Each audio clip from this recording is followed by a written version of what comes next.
My bike's done about 90 hours now, and I made an original modification video about 3 months ago, and I've made several additional modifications, so I thought I'd give you an update.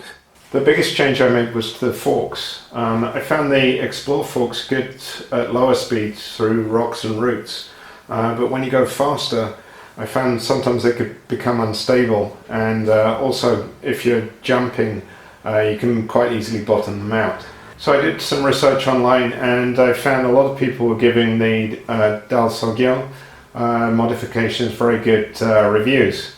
So I decided to go ahead and buy some Sphere closed cartridges, and I installed them a couple of weeks ago, and externally the only difference you can see is to the fork caps. So they're very different from the Explore forks. Unlike the Explore forks, they have compression on the top and rebound adjusters on the bottom, and both left and right are exactly the same. So what you can see here is the compression adjusters, and they have 40 clicks of adjustment. I've used these for 2 rides now. The first ride I had 1 rate heavier than stock springs in, and I found them, they certainly weren't harsh, but they were a little stiffer than they could be. So I went back and I put the stock springs in for the last ride, and I found those just right for me. I also lowered the oil from the recommended height by 20 milliliters. So I'm currently running 340 milliliters in each fork. And I found that they're working really well for me. Through rocks and roots they're very plush, there's absolutely no harshness. And when you go faster, they remain very stable, and they, no matter how hard you push them, they don't bottom out. So I'm really pleased with the performance, and they really give you a lot of confidence to push the bike harder and faster. One of the other big changes I made was the expansion chamber. I was actually pretty happy with the stock chamber. I like I like power everywhere, but I also like riding the bike on a pipe. So the stock pipe kind of matched how I like to ride the bike. But unfortunately, a month or so ago, I hit a tree stump and it crushed the pipe quite badly.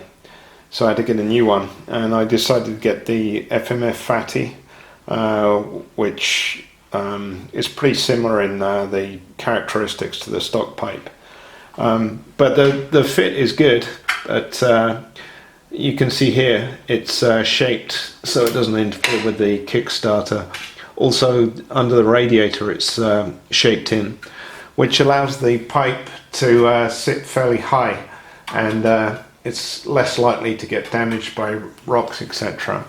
So I like the way it fits quite nicely into the bike, and is probably less likely to get damaged.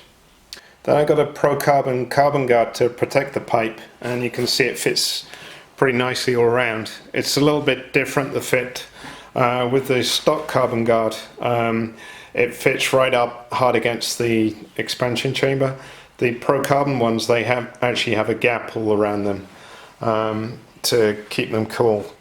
The only bit that doesn't fit quite so well is right at the back, but that doesn't really interfere with anything, so I'm not too concerned about that. And it also got a Pro Carbon front disc guard, which is really nicely made, and I'm very happy with that. The part in the middle it uses a Acerbis adapter, so you have to get one of those as well. But the fit and finish is excellent, and it's also pretty strong, so I'm hopeful that it'll stand up to quite a bit of use. One other mod I made is to the axle puller. The Sixdays comes with a puller about that long, which allows you to pull the axle out when the axle bolts are loose. Due to the length, unfortunately it's quite easy to damage, which is what happened to me. It got bent in, so I decided to make my own. So I made this piece and the shorter puller. This still allows me to pull the axle out when the axle clamp bolts are loose, but it should be much less likely to get damaged. The jetting settings I'm using, I've tweaked slightly. I'm still using the JD jetting kit, and the bike is running very nicely, nice and crisp. There's power everywhere from down low to up high. Response is very good as well. So I'm pleased with the settings. What I'm currently using is a 32.5 idle jet.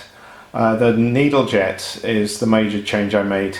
So the bike comes stock with a R8 needle jet, and I changed that to an S1. If you're interested in doing that, I have a separate video which shows how to do that. And then I'm using the JD jetting kit blue needle in the third clip, and 430 main jet.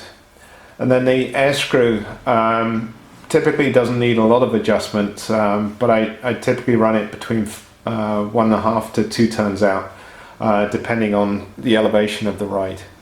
And I'm fairly confident I'll be able to stick to those settings, but we have to see. In the summer it gets pretty hot here in Japan, so I might have to tweak the settings a little, but I'll just see how it goes. Right now it's running very well. Other than those mods, the only real work I've done on the bike is regular maintenance. So I change the transmission oil every 20 hours, the air filter when it gets dirty, and the chain every ride. Obviously I also change the tyres when required. The front's been lasting very well, so I'm using a golden tyre 216 AA on the front, so it's still got quite a few rides left in it. The back tyre, my favourite tyre right now, is the Shinko 525X, which is a very soft tyre. This particular one's got probably at least 10 rides on it now, so they wear incredibly well. Very pleased with this. Great grip in all conditions. So when it comes time, I'll replace this with another one, 525X. The bike's done 90 hours now, and when it's done at 150, I plan to overhaul the top end. So I'll put in a new piston and rings, and I'll be sure to make a video of that to share with you.